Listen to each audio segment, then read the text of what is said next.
and there is advantages and there are disadvantages in stem cells. The good, the bad, and the ugly. The good is that they can actually be used to repair several disorders and also in regenerative medicine and anti-aging medicine. The bad is immunorejection. The immune system will not accept it. The immune system will say, this is not mine, I don't want it. And the ugly is when you have teratomas as a result of the stem cells, cancers. So you have to weigh the pros and the cons here. Now, the most kind of safest stem cells, the mesenchymal stem cells, they are more available there because you get from the adipose tissue, and you can get them from amniotic acid, or from many different sites. Basically, you can get them. The mesenchymal stem cells have been used extensively to treat several disorders like diabetic disorders, cardiovascular disorders, brain tumors. I have collected about 45 articles to kind of express this lecture, and some of the references I given here, if you need them, you can get in touch with me, I can give you all the references. The difficulty with mesenchymal stem cells is the heterogeneity, and also who is injecting it, because the passage and the culture are also affecting the phenotype of the cell. And the most important problem is the senescence, because when you have the senescence, then you don't have differentiation. And this is the trick. As we're aging, we have more cells, we proliferate more, but the differentiation goes down. So basically, differentiation and proliferation is like a seesaw. When the differentiation is up, proliferation is down. When proliferation is up, then differentiation is down. When proliferation is up, you got tumors. So this is a problem with senescence with the mesenchymal stem cells, that there is a decreased differentiation potential, and then you can start getting the problem.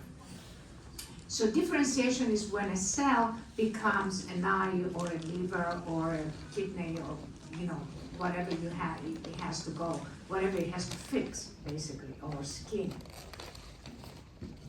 Now, again, arrest the differentiation, you're gonna get more proliferation, and that is a big problem for us.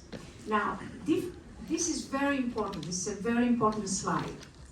Differentiation depends on the ratio between mitochondrial differentiation and nuclear differentiation. The mitochondrial increases the activity, the nuclear decreases the activity. Now, the inherent problem with embryonic stem cells is that this ratio is very low. That's why they have a higher potential to create the teratomas. And that's why all the ethical issues and the safety issues come in. And this is just a slide to show you how the normal or continued proliferation proceed. You can see the first one is the normal, the second one is, and how a cancer cell keeps basically proliferating, because it doesn't have to differentiate. So it has only one step. Normally, as a stem cell to be functional, it is two steps: proliferation, differentiation. This cancer just keeps growing, and it's a problem because it only needs one step. Now, there have been many protocols about embryonic stem cells. These are the cells that you can get from the embryo. We use human embryos. There is a lot of ethical considerations there. And then you use also animals, like sheep and other animals. Nevertheless, it's still quite controversial because of this ethics and others. And this is a study that showed how, as soon as they injected the embryonic stem cells, there were teratomas that started being created. And the fourth slide is, you see the teratoma in kind of from the long distance. Now, we can suppress the immune system, okay? So we can deal with the immunosuppression problem. We can basically, so the immune system can accept, the body can accept the stem cells. But then, because we have debilitated the immune system, we have won the battle, but we can lose the war, because we can have neurogenesis after that. So then we have two problems. And there is a Boyan Hu from Chinese Beijing Academy of Science. He said that he could create liver stem cells mature and basically have two immunosuppressive proteins, but if there was a tumor, then the immune system could attack the tumor cells, but not the normal cells. So the normal cells would be invisible. But this research has not been replicated. So it sounds ideal, but it needs a lot more research before we start kind of getting excited about it. So immunorejection is a main problem. And actually, if you transplant a heart or a kidney, you're probably going to have a higher acceptance from the immune system than if you transplant embryonic stem cells. So the Nobel Prize 2012 was given for this process of basically reprogramming the cells. So the immune system will accept them. And there's 4 proteins, the OCD3/4 and the SOX2, and many other proteins that I don't want to get you confused with that. But that's all the research of the Nobel Prize 2012. It has to do with reprogramming. And that's a way of, again, getting the immune system to accept the stem cells that we are injecting. But again, we might win the battle and lose the war. Because basically, even the pluripotent stem cells, which is the stems that we're reprogramming, can also create teratomas eventually, if there is a problem with nuclear proteins or nuclear mutations. And then there is and this is now another slide that shows you how the teratoma formation happens. So the clinics are telling you only the good. And I'm here to tell you the good, the bad, and the ugly. Now, exosomes. Exosomes are wonderful discovery. They're signals, they're signaling, okay? They are sacs on the top of the cells, and you can think of them like FedEx or DHL, kind of carrying messages from one cell to another. They're signaling, and they have microRNAs. They're wonderful little kind of communicators. And they can also be used like a vaccine, because you can have like the cancer exosomes, and then the body is going to create antibodies and kind of help. The Nobel Prize 2018 had to do with how basically you can put brakes on the PD-1 and the T cells that basically enhance death, cellular death. So this is the protein that enhances the programmed cell death protein, the PD-1. You can basically stop it. You can put a brake on it. Because what happens, the cancer somehow increases it. It basically, you have more increased cell death. So because everything dies around it, then the cancer can proceed.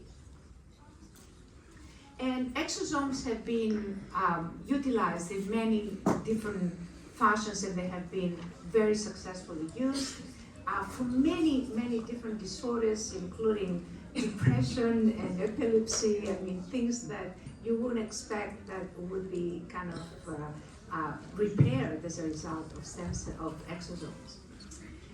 The problem is the preparation. So there are many different ways of isolations, methods of exosomes. So here's going to be all the competition between different companies selling them. Because, for example, the ultracentrifugation process, the UFC, it has 50% purity, and they can be damaged. Other methods, again, 50%. The polymer prescription, the PP, has 50%. The immunocapture has about 99% clarity. That's great, but it loses its functionality. So again, you get one, but you lose on the other. And this is why I thought, okay, for people that need stem cells because they're ill, okay, we have to do it. But what, because there are a lot of dangers with it. But what about, can we enhance our own stem cells, our kind of endogenous stem cells? And the answer is yes. Actually, any type of exercise can enhance your stem cells. And this is 3 articles that I wrote recently. I have written about 39 articles now. They have been recently published, and previously a lot more. And what we did, we looked at ALP, AAT, AST, albumin, and ALT. And we looked at all this, and basically they all decreased or increased in the optimal direction. So we got higher albumin, lower ALT, lower AST, and lower ALP. And also, we looked at bilirubin and creatinine. Again, they reduced in the optimal direction. So basically, we have our own stem cells that can repair different organs, like the liver, like fatty liver. That you have fatty liver, I mean, you're healthy, but still, there is something that gets there and could make you unhealthy at some point. And we looked at triglycerides and VLDL, and again, they're kind of decreased in optimal direction. BMR increased, that's a good thing, because that's a metabolic rate, how many calories you spend at rest. And then we looked what happens after 7 months. And still, with the stem cells because what happens as the adipose tissue goes inside, it is released into the blood flow to go into the mitochondria to burn and become energy, it also releases stem cells. And those stem cells, through your own brain, are directed to the sites of action. And we see, almost done. We see the AST 100% after 7 months. Bilirubin, same thing. We saw that the ALT was in optimal range. If it was low, it got up. If it was high, it went down. The GGT, same thing, optimal range. And so basically, there are methods through health enhancement to kind of increase our own stem cells, our own differentiation. So that's something that I wanted to deliver, like for healthy people, that's something that you can also recommend as an alternative. And this is the conclusion of my lecture. If you need to reach me, science@iellios.com, I will answer any questions you may have. Thank you very much. Thank you.